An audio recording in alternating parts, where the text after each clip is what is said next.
Hello बच्चों, let's see the question. Given below are two statements.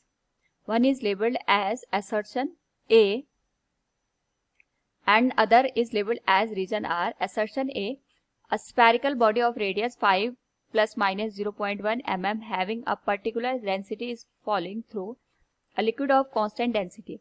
The percentage error in the calculation of its terminal velocity is 4%. Reason R: the terminal velocity of the spherical body falling through the liquid is inversely proportional to its radius. In the light of the above statement, choose the correct answer from the options given below. Here we have given four options. A, both A and R are true, but R is not the correct explanation of A. B, both A and R are true and R is the correct explanation of A. C, A is false but R is true. D, A is true but R is false. Now to answer this question, first we will discuss here the key concept, and here the key concept is given as terminal velocity. Terminal velocity का case हमारे पास तब आता है जब net force zero हो जाए. यानी suppose हम यहाँ पे अज्यूम करते हैं कोई लिक्विड है, यहाँ पे हमारे पास कोई स्फेरिकल बॉडी इस लिक्विड के थ्रू यहाँ पे मोशन करी in downward direction. Free fall हमने इसको करवाया, तो इस पे डाउनवर्ड डायरेक्शन में इसका वेट mg एक्ट करेगा, अपर डायरेक्शन में बियॉन्ड से फोर्स fp एक्ट करेगा, और साथ में क्योंकि हमारे पास ये लिक्विड के थ्रू मोशन कर रहा है इन डाउनवर्ड डायरेक्शन, तो इस पे विस्कस फोर्स एक्ट करेगा इन अबव डायरेक्शन. तो यहाँ पे जब ये डाउनवर्ड डायरेक्शन में मूव करेगा, एक पर्टिकुलर केस में जितने भी फोर्सेज हैं एक दूसरे को बैलेंस करेंगे. यानी यहाँ पे जो नेट फोर्स है ये जीरो हो जाएगा. नेट फोर्स जीरो होगा तो एक्सीलरेशन जीरो हो जाएगा, और जो ऑब्जेक्ट है ये अपने आप में कांस्टेंट वेलोसिटी के साथ यहाँ पे मूव करेगा. यानी इसकी वेलोसिटी में फर्दर कोई भी चेंजेस हमें देखने को नहीं मिलेंगे. इस वेलोसिटी को हम टर्मिनल वेलोसिटी का नाम देते हैं. And mathematically terminal velocity is given as 2 × r² rho minus rho naught, या हम इसको रो माइनस सिग्मा से इंडिकेट करते हैं, into g divided by 9 × eta. R radius of the spherical structure को शो कर रहा है जी. यहाँ पे जो ग्रेविटेशनल एक्सीलरेशन है उसको इंडिकेट करते हैं. Rho and rho naught are the density of spherical body and liquid, and eta is the coefficient of viscosity.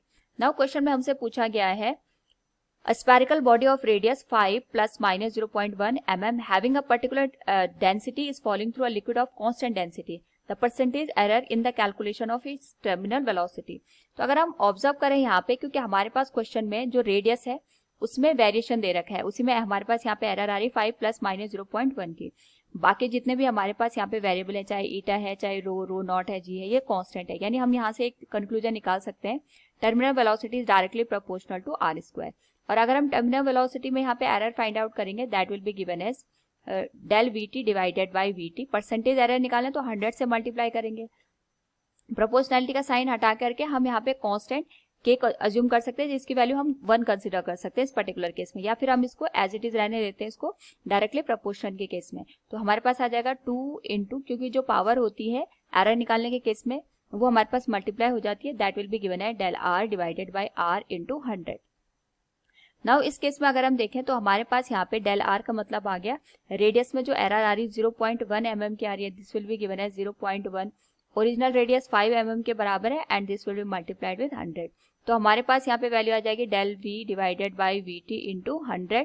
और इस केस में यहाँ पे अगर हम इसको मल्टीप्लाई करें, this will be given as 20 divided by 5, this will become 4. तो हम कह सकते हैं हमारे पास जो वेलोसिटी है, वेलोसिटी में जो एरर हमारे पास आएगी टर्मिनल वेलोसिटी में, दैट विल बी 4%. तो जो हमारे पास असर्शन का पार्ट है that is correct one. Reason is the terminal velocity of spherical body falling through the liquid is inversely proportional to its radius. It is incorrect one. यहाँ पे हमने देखा वो रेडियस के डायरेक्टली प्रोपोर्शन में आती है. So we can say assertion is true but reason is false. Option D is the right one. Hope all understood it. Thank you and best of luck.